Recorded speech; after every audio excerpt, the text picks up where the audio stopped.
Then, ganda nga. Okay, syempre, ito na po, to introduce to you, ladies and gentlemen, our judges for today. Isa sa pinaka magaling at sikat na hairstylist at makeup artist po ng, of course, ni Miss Chris Aquino. Please welcome, Mr. Bambi Puentes! Hi, Bambi. Talagang koring-kori ka, ha?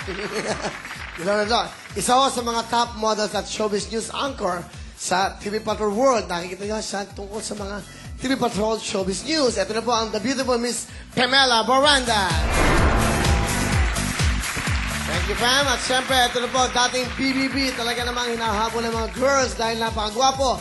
Celebrity housemate at ngayon po, isa na siya sa pinakasikat na cover boys. Siya po si Kapitan Boom John Avila. Thank you, judges. Yan po ang ating mga judges for today. At ito na po, tatuwagin natin first contestant natin for Weekly Fans from Cabanatuan City, Nueva Ecija, Elizabeth Lee. Let's go, Elizabeth.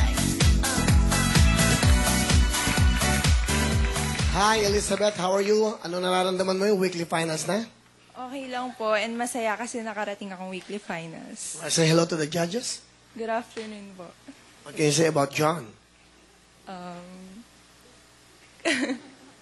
Cute niya. Cute niya.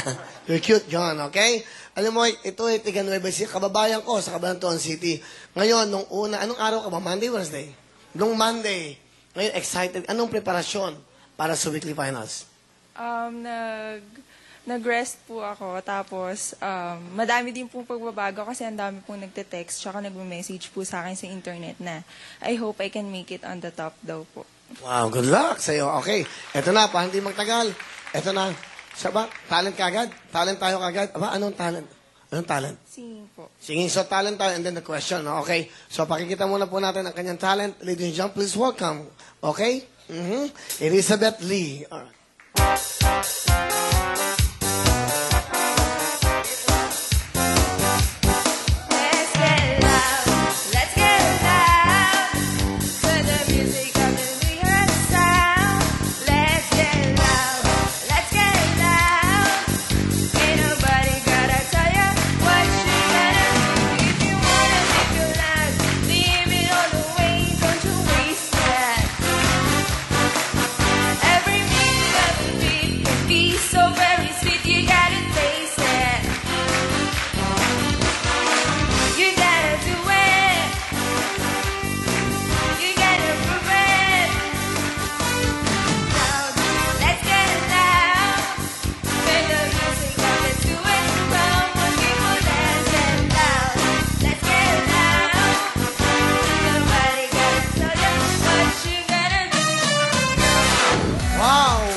Talent, ha?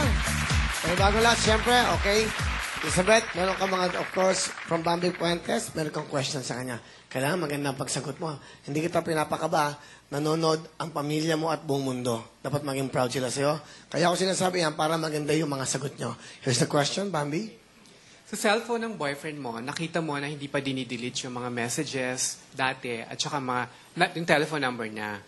Ipapadelete mo ba to o hindi? Hindi na po. Para po sa akin, private na bagay po yung cellphone. So, may tiwala naman ako sa boyfriend ko, so wala na akong dapat tignan pa sa phone niya. Yun lang po. Yun lang. So, trust ang importante. Kunyari, may iba dyan. O yan, na-miss yung dating ex-girlfriend niya.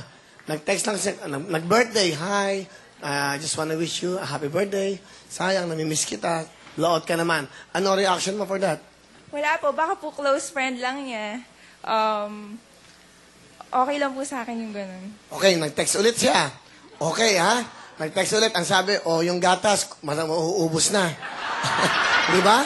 Anong reaction mo ron? Baka po kapatid niya, yung pamangkin niya po kailangan ng gatas. Okay, maganda sagot. Tama, di ba? Okay, pagkatapos ng gatas, bibinyagan niya, wag na 1 year na. Kamusta? Anong reaction mo doon? Baka po magnininong siya. Okay, that's right. Okay? Oh, that's a good answer. Thank you very much. Elizabeth Lee from Nueva Ecija. Galing yun ang mga sagot. Ha?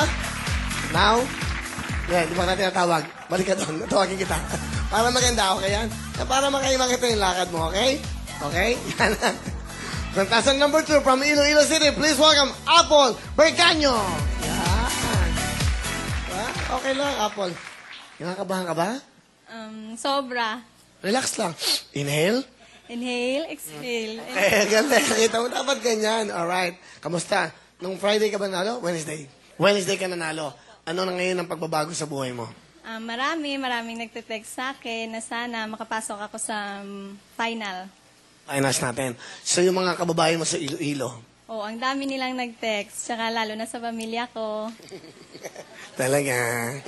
Na ano sabi nila sa text mo? Sa text nila sa'yo, ano sabi? Huwag raw akong makakabahan. Kasi nakita nila nung Wednesday na sobra akong kinakabahan and nervyos. Kasi from Iloilo siya, kaya malambing siya. Ikaw ay may boyfriend? Wala po. Oh. Ano ulit yung ideal man mo? Anong gusto mo maging boyfriend? Maging asawa? Businessman. Oh, wow. Anong business?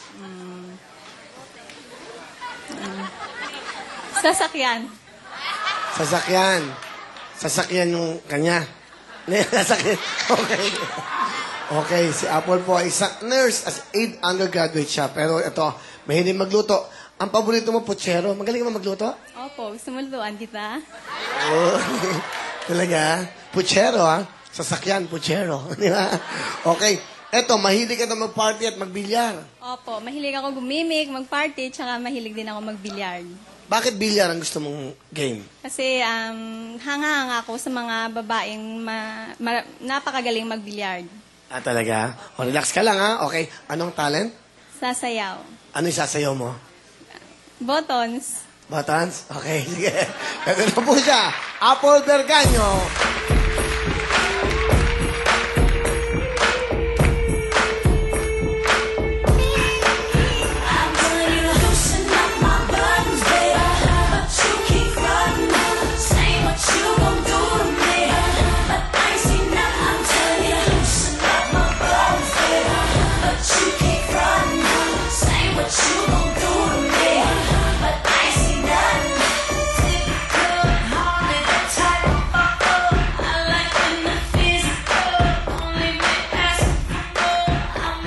Thank you very much, Apple Berganyo. Okay, Apple, wow. Sige ha, kami na yung sagot ng ating first contestant. Maganda. Ngayon, from Pamela, a question at pwede mo sagutin. Pamela? Hi, Apple. Apple, gusto mo makapasok ng Grand Finals, di ba? Opo. And what if nakapasok ka na, tapos yung araw na yon, meron kang napiling gown na gustong-gusto mo. Pero lahat ng tao sa paligid mo, mommy mo, wala kang boyfriend, no? Or lahat ng yung best friend mo, or si Willie, sabi niya, hindi daw maganda yung gown. Anong gagawin mo? Susundan mo ba yung instinct mo or makikinig ka sa mga ibang tao? Makikinig ako. Yeah, wala akong sinasabi ha. Okay, okay. Sige, ano? Makikinig po ako sa ibang tao sa sabi nila kasi po sila ang nakakakita ng anong maganda para sa akin tsaka hindi po bagay sa akin. So, susundin mo yung advice. Meron ka bang follow-up question, Steph? As a model, di ba? Okay. So susundin mo yung advice nila. Okay. Sa love life, wala ka bang gusto sabihin sa kanya? Hindi, sa tungo sa love life. So yun nga, kung meron kang nandiligaw sa'yo, tatanungin mo rin ng mommy mo pag ano. Opo, kung sino po yung nararapat sa akin. Ikaw ba tinanong mo mami mo? Hindi ha? Oo naman. Tapos alam na magulang kasi dapat gusto na magulang. Ano bang nararapat sa isang lalaki sa tingin mo? Matapat, hindi manloloko. Tapat na tapat. Matapat, hindi man loloko. Tama naman yon. Tama yon. Tama pala pa. Tsaka po yung responsable na mabubuhay ako habang buhay. Oo, yon. Ang ibig mo sabihin, nagtatrabaho, may trabaho. Oo naman po. Tulad Kunyari, gwapo. Ha? Ano? Tulad mo, di ba? Kunyari, gwapo, pero walang trabaho. Pero gwapo talaga. Lahat ng girls, loko sa kanya. Pag wapo po, pag walang trabaho, hindi responsable, gutom po yung aabutin namin. Oh, tama naman. Thank you very much from Iloilo, Apple Berganyo. Last but not the least, ladies and gentlemen, please welcome from San Jose, Nueva Ecija,